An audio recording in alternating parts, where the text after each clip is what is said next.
Okay, I am so excited to kick off our short-term rental training.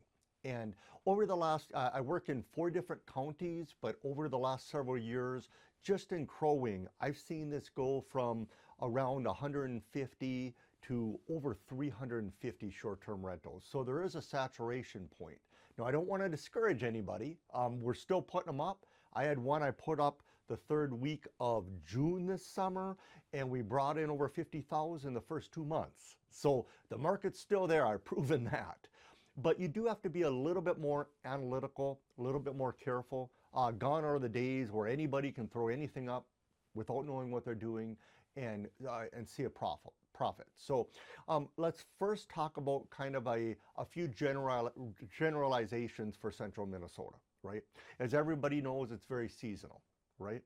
And when I look at a property, my first question is this a 1, 2, 3, or 4 family VRBO?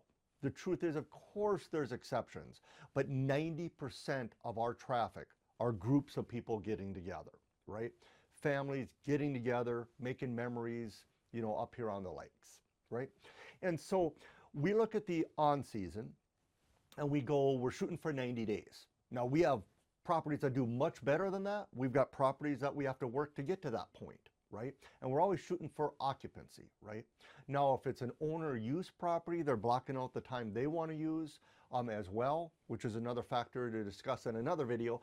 But we're shooting for 90 days. I've had properties go 130, 150 days straight, over the on season.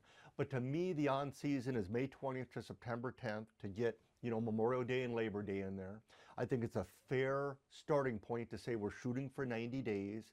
And we've got properties that, average, between 350 and 1,200 a night for those 90 days. So there's a pretty wild span there of profitability. And we'll talk about that a bit. Right? So we're shooting for 90 days on the on season. On the off season, that can vary tremendously depending on the property, and it's weather related. If we've got good ice, if we've got good snow, some places are very profitable on the off season, others are not at all. So there's a huge variance, and that will be, we'll go into more detail on a different video, but we're normally shooting on average for 50 to 60 days on the off season. I want to stress that's 6 days out of the month. We're basically filling up the weekends on the off season as the goal. Again, some do much better than that because of very specific factors, right? So then we're looking at the capacity, and that's what the first thing I want to talk about in this first video is when I first glance at a property, I'm asking what is the capacity, because that has a huge difference. And I'm not taking away from the 2-bedroom places, the cute little ones that are put together and have a great experience. They certainly have their place and they can do quite well. But the number one factor when it comes to profitability with a VRBO is the bedrooms, the layout, and the potential capacity. So that's what we're going to start in this first video talking about. Is it a 1, 2, 3, 4, 5-bedroom VRBO? And the truth is, a 2-bedroom isn't worth twice as much as, or 4-bedroom isn't worth twice as much as a 2-bedroom. A 4-bedroom is worth, in the VRBO world, multiple times what a 2-bedroom is worth. Because if you can hit that 10, 12, 15, if you can cater to those larger groups, it can make a massive difference. So in our area, depending on the lake, depending on the amenities, the location, outside, inside amenities, and again, we'll go into detail in different videos on that. Our area supports around, on average, around a $200 to $1,200 a night potential. Right? And I always want to stay, when I'm talking to individuals about property, I always want to stay as conservative as possible. But we're asking, is this a 1, 2, 3, or 4 family VRBO? That not only has to do with the bedrooms, it has to do with how those bedrooms are set up in the layout. For example, a 3-bedroom place that has 3 queens arguably might be a 1-family VRBO. A 3-bedroom place that has a king in 1 bedroom, queen in the next, and then in that 4th bigger bedroom has 2 twin over 4 or twin over queen bunks. Now we're up to easily a 2-family VRBO on average. So we're considering the square footage of the property, because if you're going to have a group there, of course, is there multiple places to hang out. We love to see, if we're going to have a larger group, we love to see a living room and a family room, as well as multiple hangouts inside and outside. And we'll go into more detail on a different video. But the first thing I'm asking when I look at a property, aside from the location, is that bed configuration, right? And we're asking, are these bedrooms, are they legal? Are they egress? Do they have a good heat source? Are they going to pass the test if we're inspected, by the state, for a lodging permit? So we're also considering that bedroom flow, where the bathrooms are, how many bathrooms there are to the bedrooms. And really, we're also making sure that things are laid out in a way that, again, they're going to be safe. For example, if you're getting a state lodging permit, beds have to be at least 3 feet apart. One of the major factors that a lot of folks don't understand is our license are always based off the septic. So I've been involved in many septic upgrades over the years, but I will tell you, and this is a major factor when I'm working with investors or just people looking for a lake home that are thinking about doing a VRBO or not thinking about doing a VRBO.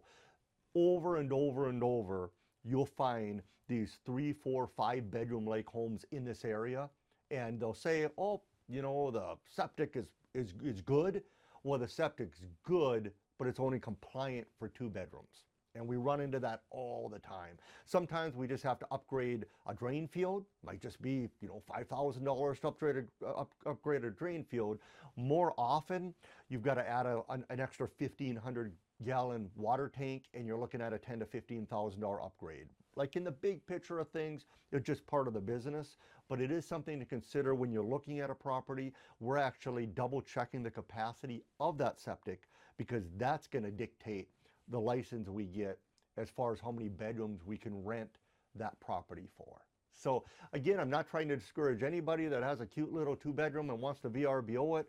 I've been involved in many of them, but I will tell you, if you're looking for a property and you're looking to VRBO and hoping to cover your costs and have a successful VRBO, I really encourage people to consider that layout of bedrooms. A lot of times you find a place and you can add a bedroom or 2.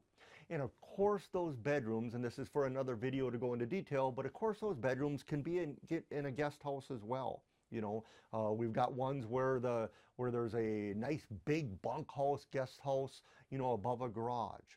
So the first thing I'm glancing at, again, aside from the location, and that's for another video, is that bedroom configuration.